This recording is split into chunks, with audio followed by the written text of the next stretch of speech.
আজ বানাচ্ছি ক্ষীরের গোলাপ জামুন। আর আপনাদেরকে রিকোয়েস্ট করছি অন্তত একবার এইভাবে বাড়িতে এই মিষ্টিটা বানিয়ে দেখুন। এমন অসাধারণ স্বাদ হবে যে নিজেই অবাক হয়ে যাবেন। নমস্কার, ওয়াচ অ্যাগেইন উইথ পিয়ালি ব্লগে স্বাগত। দুধ জাল দিয়ে অনবরত নাড়িয়ে ক্ষীর তৈরি করে নিয়েছি। এর মধ্যে দিয়েছি 4 চামচ ময়দা, 1 চিমটে বেকিং পাউডার ও বেকিং সোডা, এলাচের গুঁড়ো আর 1 চামচ ঘি।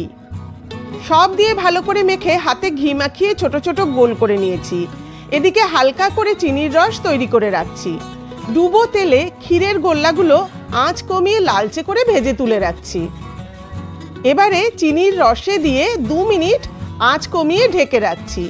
ব্যাস রেডি ক্ষীরের গোলাপ জামুন। আপনারাও বাড়িতে এভাবে গোলাপ জামুন তৈরি করে দেখুন। কথা দিচ্ছি দোকানে তৈরি মিষ্টির থেকে অনেক সুস্বাদু হবে। আর ভিডিওটি ভালো লাগলে লাইক, শেয়ার ও সাবস্ক্রাইব করতে ভুলবেন না কিন্তু।